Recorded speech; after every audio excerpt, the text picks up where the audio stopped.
This is the 2025 Yamaha MT09 SP.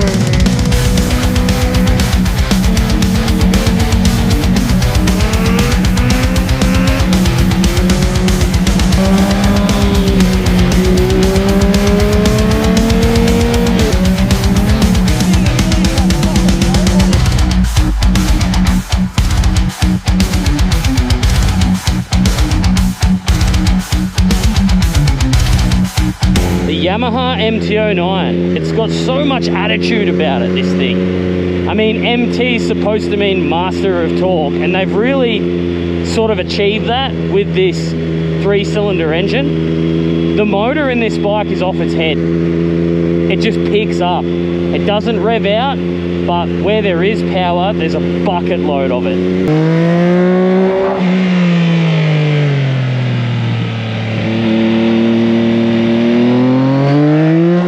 While I'm waiting for cars up ahead to give me some distance, I'm going to take a minute to explain some stuff about this bike. So this is the SP version. This is the one that everyone wants. This is the cream of the crop as far as Yamaha is concerned. KYB front forks, Öhlins rear shock, fully adjustable. You've got factory cruise control, and you've got all the bells and whistles that Yamaha could possibly throw at a naked bike like this. Not to mention extremely good brakes.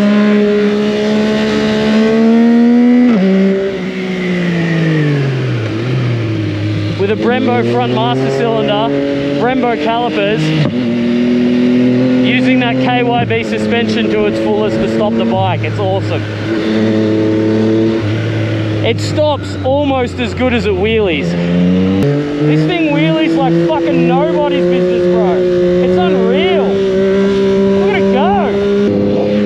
Unfortunately, as far as I'm concerned, it's not all sunshine and rainbows. The throttle has been improved massively over the old one, especially in power mode 2, which I find to be the most approachable for when you're getting used to the bike. Power mode 2 really evens out a lot of the bullshit that you get from running a ridiculously twitchy throttle that Yamaha seems to have a habit of doing. It is a lot better even in A mode than previous generations, but it is still very noticeable, and it is still extremely twitchy. You're not going to notice it on day-to-day riding and through the twisties and stuff, but if you're doing any sort of really highly strung riding or doing monos, you are going to feel that. The seating position is also slightly different. It feels much more like a KTM Super Duke now in the way that it sits, rather than before where it sort of felt like a park bench.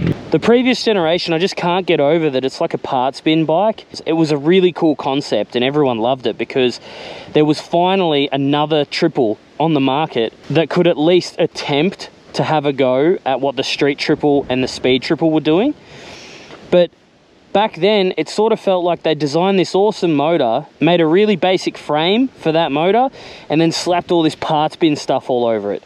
And it didn't feel complete. It never did. And I don't care about all the people who've owned the bike and all that sort of stuff, because you get used to that sort of thing over a little while. But coming from other bikes, you get on it and it just genuinely felt that way. But this feels like a solid bike. This feels like it's its own machine, which is really good and a massive improvement from before. The styling is a little bit hit and miss. A lot of people like it, a lot of people don't. These mustache things, these are aftermarket. A lot of people are putting those on their bike, which, you know, whether you like it or not, that's up to you. I do think this headlight is an improvement over the old ones. 2017, I think, still had the best headlight of all the MT09s, but this one still looks pretty good. The other thing I noticed about the styling is this fuel tank. It's massive, man. It sticks all the way out. It covers your legs. Some people like that, some people don't. Not really a styling thing, more of a design thing. I've never liked how far out the cases are on the back of the motor here. So this is your clutch cover, and that's your stator. And I don't like how far out they stick. It wigs me out, I don't like it. And when my foot goes up, it touches it, and I don't like that either. Performance-wise, the thing's off its head. Everyone knows that. The engine's great. The engine's proven. It's a great motor. The suspension is fantastic as well. KYB front, Öhlins rear, can't go wrong, easy to set up. And really, unless you're doing some crazy naked series racing or something, just simply setting the sag on this suspension will be more than enough for 99% of all the riding you'd ever do on this thing. Obviously, being a triple, it sounds amazing, long pipe, better sound, that's what I always say, and this is a really good example of that. The brakes are incredible.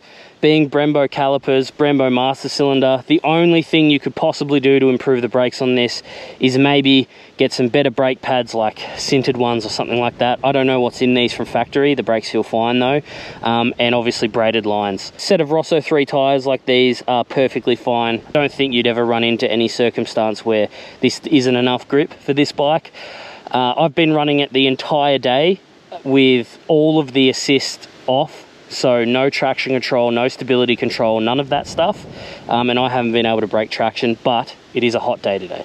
One of the things I got asked with the electronics is, can you turn everything off? You absolutely can. It's not as easy as the BMW. I keep going back to that because of that magic button, but it is still pretty easy. Couple button pushes through the menus and everything is switched off. You can even dial in each setting. It's got a full 6-axis IMU, so you can dial in all of those settings that you'd want to dial in, your ABS on the front wheel, rear wheel, power modes, traction control modes, all that sort of stuff. It's really good. The quick shifter, now Yamaha, traditionally the quick shifters have been a little bit dog shit at low RPM, but okay at high RPM. This one sort of changes that.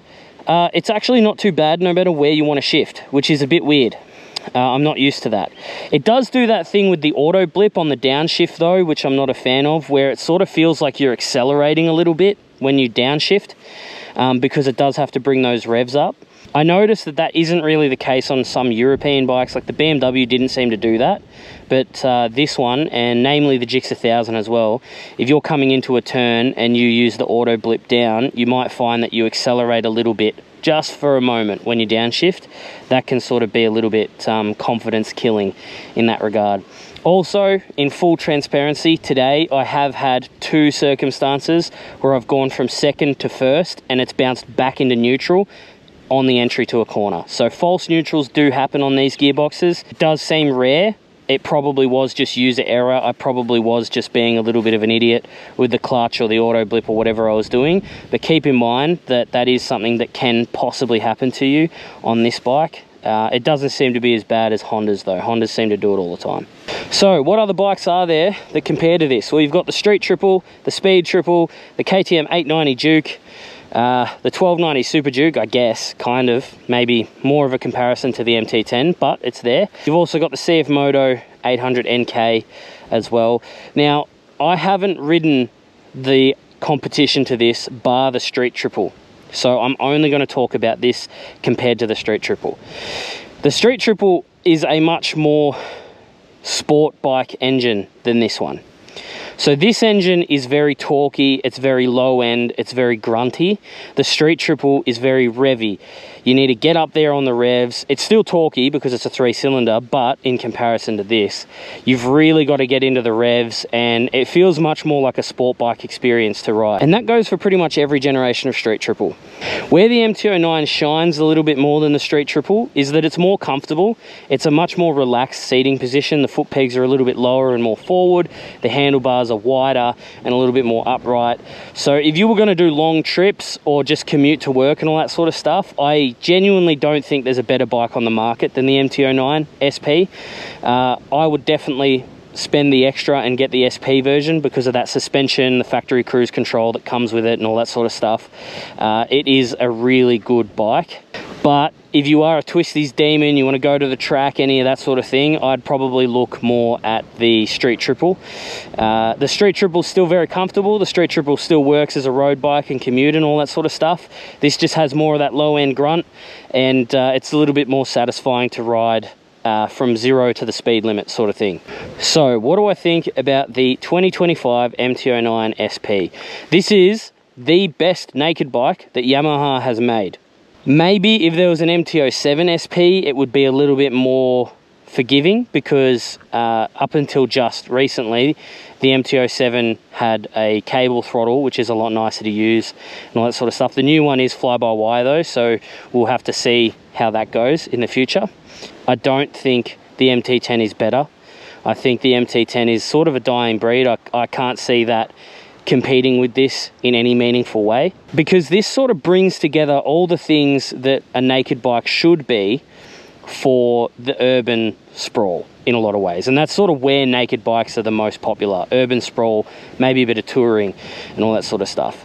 If I had my pick of all the bikes in this class to go touring on, out of the ones I've ridden, I'd probably pick this. I think this is a great bike to go touring on. I also think it's a great bike to go to work on. And it is also a really good bike to just be a hoon on, do hood rat stuff. Keep in mind that twitchy throttle though, you're probably going to loop out if you're trying to learn wheelies on this, but if you can already wheelie, this is going to be a fine bike for you.